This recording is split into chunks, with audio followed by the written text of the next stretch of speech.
Hey guys, welcome back to the show. Today we're going to be talking about incels and the way that society perceives them. But before we start, please remember to like, share, and subscribe. It helps us out a ton. YouTube has put us in the algorithm gulag, so if you could share this video places like Twitter, Facebook, Reddit, or heck even email it to people, it would go a long way for us. So as you probably know, incel stands for involuntary celibate, i.e. men who cannot find a romantic partner. And the term is used pretty much exclusively for men since femcells are a different thing entirely. Because of concerns of misogyny and the fact that several attacks have been committed by incels, think Elliot Rodgers and the Canadian truck attack, incels have proven to be popular punching bags for the media and pop culture. For instance, the term incel itself has become a go-to insult for some people. It's usually not directed toward actual incels, rather just any male who happens to be expressing an even remotely right-wing or conservative opinion. And most recently, people were so concerned that Joaquin Phoenix's portrayal of the Joker would become an incel icon that they were actually trying to boycott the movie, and some theaters ended up putting extra security at screenings of Joker. The movie, as it turns out though, ended up doing phenomenally well and no one was killed because of it. Thank goodness. But still, the point stands. People are not fans of incels. Here's the thing about incels though, which I feel like we need to talk about. There are different types of incels, but people tend to treat them all the same, which really doesn't make sense. Let me explain. You see, the way I see it, and this is just my own thing, feel free to disagree, there are 3 tiers or levels of incels. In my opinion, the first type of incel is someone who simply fits the literal definition, i.e. is someone who, for at least the time being, cannot get a girlfriend and is involuntarily celibate. The problem here is that the term involuntary celibate applies to literally so many guys out there, especially younger guys, that it's ridiculous to try to attribute any real shared characteristics toward them, especially if those characteristics are misogyny and potential violence. I mean, think about it. How many teenage guys are out there right now who would love to be having sex, but are not for reasons out of their control and are therefore involuntarily celibate?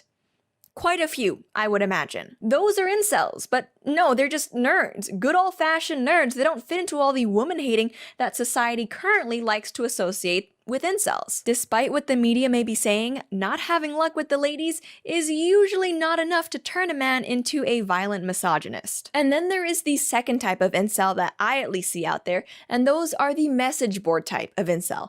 These are incels who aren't just involuntarily celibate, but who also belong to the largely online incel community. These are people who would actually self-identify as incels, but there's no real consensus out there, at least I don't think there is, whether literally any guy who doesn't have a girlfriend is an incel, or if they need to be specifically part of the incel community to be an incel. But in any case, this type of incel, the incel community type of incel, probably has shaped their worldview and politics at least a bit around the fact that they're unable to get a girlfriend. They're probably critical of feminism, promiscuity, female hypergamy, or the idea of women being the gatekeepers of sex. But to be fair, I guess, that doesn't mean they're necessarily full-on sexist, demeaning, or resentful toward women. And for some, maybe their lack of success with women has actually motivated them towards self-improvement. But then we have the third type of incel, and well, they're exactly what the media thinks they are. These are the people who do fit into that caricature of resenting women and good-looking men, or any men who are successful romantically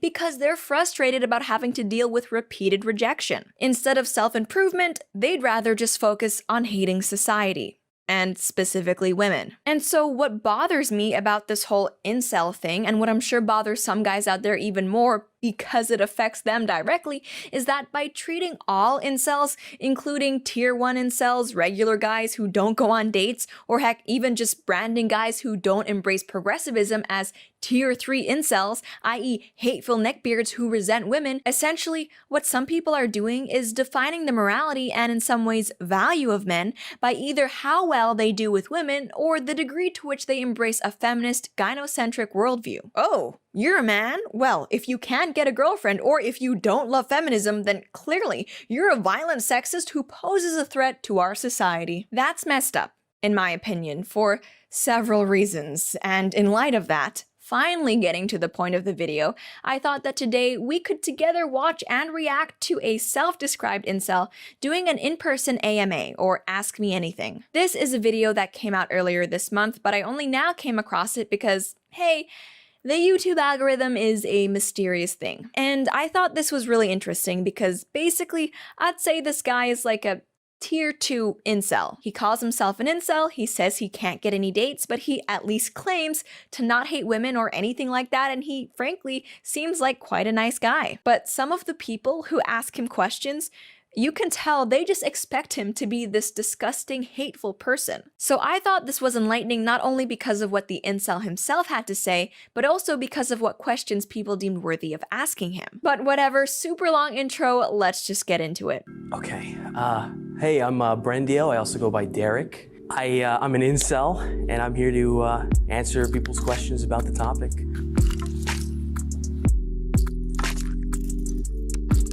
Right off the bat, the very first thing I have to say is that this guy is really brave for doing this. Seriously, this is awesome and he should be commended. The second thing, and this is totally unsolicited advice that he did not ask for, this guy did not come up to me and say, "Hey Lauren, I want your dating advice." I know that. But as long as I am making this video and sharing my opinions with you lovely people, truth be told, I can already see why he might have some issues with girls. This guy, Derek, is not an ugly guy by any means. You might even say based on facial proportions and features, he's actually kinda cute. However, he does have unique styling choices. Hair and clothing, first things I noticed. And you can also tell he's not exactly the most confident person out there. He keeps breaking eye contact and he's kind of fidgety. Although that could also be because he's being filmed for an interview, which is an uncomfortable experience under the best of circumstances, let alone because you're an incel who's about to be grilled about being an incel. I don't mention this stuff to try to make anyone feel bad, but because I do notice that a lot of incels out there tend to attribute their loneliness specifically to their looks, their genetics. I'm not gonna say looks don't matter when dating. Obviously they do, but there are a ton of other things, like presentation, which also affect your success in dating, which you can influence, that I feel like incels tend to overlook. So you're an incel.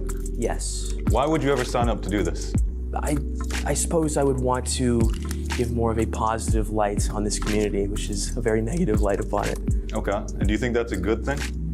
Yes. Why is that? Because a lot of the boys in this community aren't bad people. But you acknowledge that a good handful of them are, right? Not a good handful, I would say a small handful. This is what I was talking about at the beginning of the video. Our culture really needs to get on the same page as to what incel really means. Either it means any guy who has trouble with girls, or it means a potentially violent misogynist, or it means someone who belongs to a specific online community, but it shouldn't mean all of those things at the same time, because that's just confusing. The conflation of all of these groups under a single term risks further alienating a bunch of men who probably already feel left out and bullied to some degree. This guy clearly isn't happy with the idea that all or even most incels are bad, and you know what? I'm fine with picking on incels if we're talking about actual misogynists who hate women, but could you imagine for just a second being a random guy, a nice, normal guy who happens to be lonely, reading every single mean thing people are saying about incels, that they're disgusting, that they hate women, that they're potentially violent? Can you imagine reading all of those terrible things and thinking that those people are referring specifically to you just because you can't get a girlfriend? That's a really scary possibility to me, and it's something that I hadn't even thought of before watching this video. I'm not saying we shouldn't call out hateful jerks, but maybe, just maybe, choosing to define and ridicule them based on their inability to get girls, which is a very common problem for men, is not a good idea. Not being able to get a girlfriend is not the problem that most people have with incels, and I feel like we need to be clearer about that. Do you hate women? No. No. No. Do you have a female role model in your life? A female role model? Yeah, like a mom or an aunt or a friend? I mean, I love my mom. I wouldn't necessarily consider her a role model, but I do love her quite a bit. Well, it is nice to hear that this young man does not hate women and loves his mom, but, and this is just, I guess here, I am kind of getting the vibe that maybe he didn't have the most exposure to women while growing up. You know, aunts, sisters, female friends. I do feel like sometimes with incels, they tend to treat women as a different species from men, which is inaccurate and can also lead to problems when dealing with women. I'm sure there are exceptions to this, but it seems to me if you were a young boy growing up with a ton of positive female influences in your life, you'd likely have an easier time relating to women as an adult. You know how trashy girls who have a lot of problems with men tend to have daddy issues? I feel like incels who have problems with women are less likely to have grown up with positive female role models. I'm not saying that's what happened with this guy specifically, but that girl's line of questioning is pretty intuitive. Women of color, or just women in general, have been oppressed by certain systems and other oppressed communities, especially the LGBTQ+, all those don't really fit with the spectrum that incels or you have been talking about. So why do you think your method of thought would help fix what we have today? So this girl, who I care much less for, kind of got into politics a bit with Derek, and we're not going to cover that because I would rather stick to the relationship stuff specifically for now. But I did just want to point out that this guy is an incel. He can't get a girlfriend. There's an entire community of guys out there who can't get girlfriends, and it's affecting their lives in a big way. This whole AMA and conversation is supposed to be about incels and this guy's experiences, but this girl's questioning zeroes in to how does this affect women? Are we not able to just, for one single video, focus on this guy and this problem that's facing many guys out there and what we can do about it before we start bringing in, but how does this affect women? She's worried about incels leaving out women. The only reason incels even exist is because we have left out them. What do you think it is about liberal areas that create behavior in women that you think is a problem? Promiscuity leads to increased standards in more primitive aspects such as looks.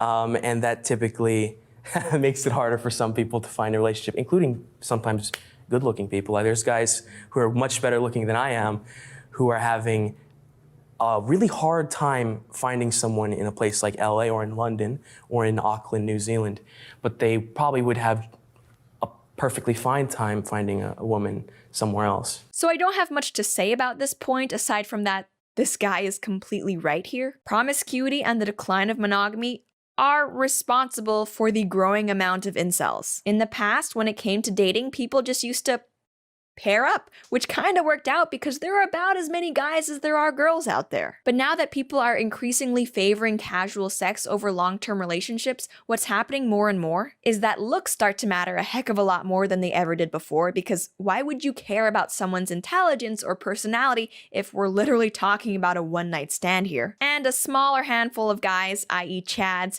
tend to get most of the girls. Incidentally, the phenomenon of incels is kind of similar to what polygamous groups experience. When you have a few guys getting all of the girls, either because they're highest up in the cult, or they're the best looking, or the richest, or whatever it may be, you're eventually left with a bunch of leftover guys, i.e. men with no one to marry. And what the polygamous groups do, at least the ones in Utah, is just kick those men out of their compounds. And now I would love to say that we're so much better than the polygamists because we don't in our general society kick the incels out, but I mean really when you think about it, for all intents and purposes, we kind of do, at least socially. One of the common criticisms about the incel community is that you feel entitled to sex or intimacy. Do you believe that you deserve sex or intimacy from a woman? I think everybody at some level deserves someone that loves them and, you know, respects them, as long as you are also loving and respectful towards that person. You know, they're an equal. You know, you're not like seeking someone beyond yourself. You know, you don't have like too high standards, I suppose. I very much believe that you do not deserve love, affection, or a relationship from any potential partner. You are not entitled to date a certain person or have a certain person be attracted to you. You're just not. But it is a very different thing to say that someone doesn't deserve love on a very basic general level, and this question and answer made me feel sad for Derek. I'm not going to say that Derek deserves a date with a girl or girls or that he is entitled to anyone's affection, but I will say that as a human who is in pain and who shares the same pain as a lot of other people out there, he does deserve for us to at the very least take his problem seriously. Hundreds of young men out there are lonely and unable to find love, and I'm not saying that we should just assign them girlfriends, but we should be talking about why this is happening and what we can do to change it. What's one thing you wish people understood better about you? I don't know. I guess I wish people would recognize how much effort I'm trying, I suppose. Like, I'm working out typically daily. I've lost over 100 pounds. I'm out there job hunting actively. I don't think people recognize how much effort the incels in general try to put into bettering themselves. I would say, people don't recognize their effort. They just assume that they're all like lazy and sad and angry at women and just giving up and things of that nature. Overall, this AMA gave me a lot more insight into who exactly incels can be, and I think it is so great that Derek has lost all of that weight and is keen on improving himself and making his life better. And whether or not he gets a girlfriend as a result of that, I hope he's happier because of it. If incel communities can be places where guys get together to discuss their problems and try to help each other and encourage each other, then I don't think that's a bad thing. And in the future, when I do discuss guys who are the real hateful misogynists, I think I'll be more careful about what terms that I use. I don't even know if I should use the word incel anymore, and if I do, how I should use it. Maybe we should be trying to reclaim that word as just literally involuntary celibate, without any strings attached for communities or misogyny or anything like that. I don't know. I just want to give that guy a makeover and tell him he's doing a good job and not to give up. But in any case, that's pretty much all I have to say. And as always, I would love to know what you guys think. How do you define the term incel, and what do we do about all the incels? Let me know, but that's it for now. Thank you guys so much for tuning in, and I'll see you next time.